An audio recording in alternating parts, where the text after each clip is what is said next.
Again, you revealed that there are currently 31 requests for the creation of new states in the country. What does this say about the state of the nation? Does it depict a general feeling of exclusion and marginalization? And how long can people continue to carry on the feeling of being left out and sidelined from the scheme of things?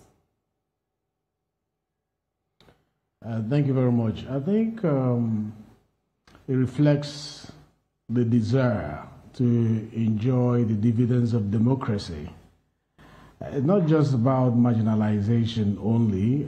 People want the dividends of democracy to trickle down to the grassroots.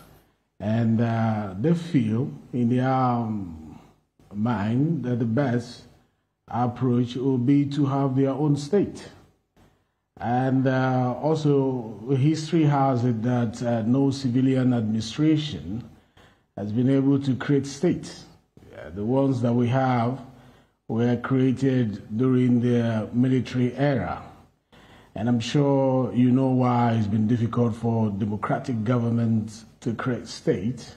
I'm sure we're going to get to that with regards to the provisions of the Constitution and the Herculean procedure of getting a state created or a boundary adjusted. But having said that, the current administration is aware of the desire of the citizens of this country to, long for more dividends of democracy. And in the wisdom of the President of the Federal Republic of Nigeria, President Bola Ahmed Tinubu, GCFR, the Commander-in-Chief of the Armed Forces, he has adopted a strategy which is having development commissions in various geopolitical zones of the Federal Republic of Nigeria, because it's in tandem with its renewed hope agenda to make sure that the dividends of democracy trickles down as the people want it to the grassroots.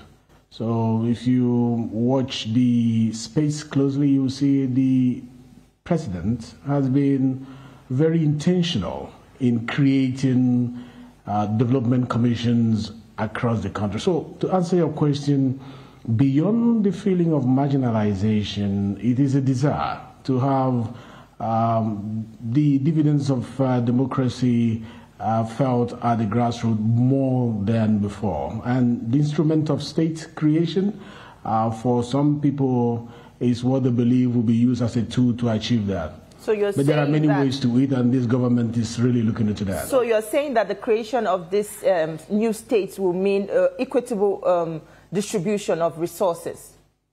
Is that what you're saying? Yeah, that is what many Nigerians believe, that the more states you create, the more they'll have access to dividends of democracy.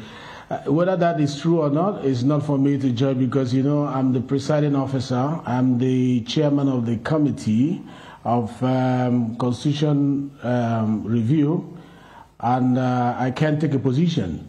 My position is to be the unbiased umpire who will listen to the desires of all Nigerians, either through the laws presented in the parliament for constitutional amendment or through the memoranda that we receive from the public.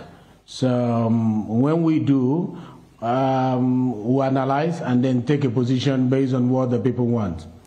Deputy Speaker, since after the announcement yesterday, there has been a lot of reactions. And some of those reactions also is that the present 36 states, as we have them now, a lot of those states are not economically viable.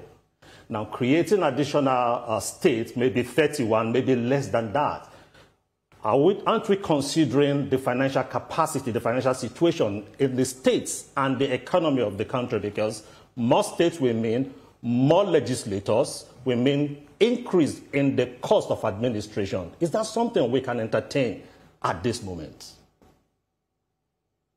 Like I said before, we are the parliament, the people's parliament. We are not taking any position on the issue of creation of states. we've had a lot of people giving different narratives to the letter that was read. Let me clear the dust. During the 9th Assembly, we received more requests for state creation. And some of them came through private member bills, some came from the memorandum, the memoranda we called for. And in this 10th Assembly, we have received 30, not 31. I think on that list, they repeated Ibadan State 2 times. It is 30 that we have received. But having received that, last section, which was 9th Assembly, people did not know why their state request for state creation did not go through. Because there was no engagement with regards to why. This 10th Assembly, we decided to let the people know that granted we have received all the application for new states to be created, either through member bill or through the memoranda, but not conceding that all of them are good enough to be created.